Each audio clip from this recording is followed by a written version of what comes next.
Pasqua, un augurio di buona Pasqua a tutti voi cittadini di Castelfranco Veneto. Una Pasqua strana, una Pasqua diversa, una Pasqua che ci vede chiamati a fare la nostra parte per vincere questa guerra. Le guerre si vincono con la somma di battaglie e le battaglie quotidiane oggi dicono che come stiamo lavorando paga, nel senso che i numeri stanno calando.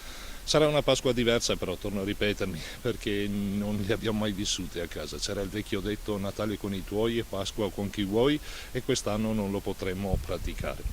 Però dobbiamo guardare avanti con speranza, un futuro migliore arriverà, usciremo da questa crisi. Vivremo anche il 25 aprile in queste condizioni, anche il 1° maggio. Ed è difficile, quando il tempo è così bello, rimanere a casa e lo attestano il numero delle sanzioni che stiamo elevando e purtroppo è elevato.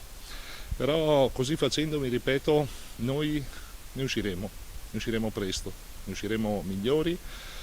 Se ne uscirà a gradi, per gradi, ne stanno discutendo, apriranno qualche fabbrica, qualche macchina in più la vedete circolare per esempio, ed è dato dal fatto che alcune situazioni lavorative hanno aperto in deroga al DPCM con l'autorizzazione della prefettura e quindi qualche macchina in più la si vede.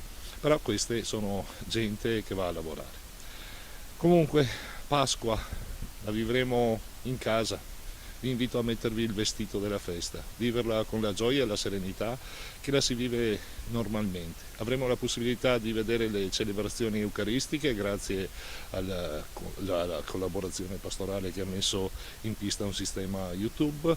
Ringrazio la collaborazione pastorale anche di questa opportunità che dà ai nostri cittadini, così come ringrazio le forze di polizia, le associazioni di volontariato, le associazioni di quartiere e di frazione, i tanti cittadini che si sono messi a disposizione e hanno offerto il proprio quello che hanno, quello che possono dare per andare incontro alle esigenze di chi soffre una difficoltà maggiore.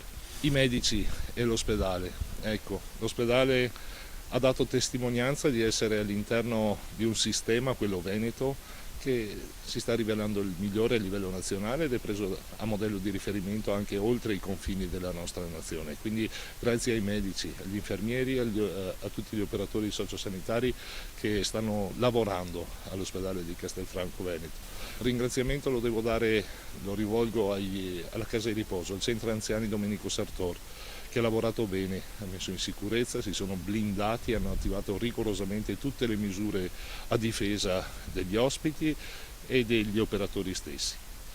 Grazie a tutti voi, buona Pasqua, cerchiamo di essere collaborativi, un domani quando racconteremo questa storia potremo dire io c'ero e ho fatto la mia parte. Auguroni a tutti voi, buona Pasqua.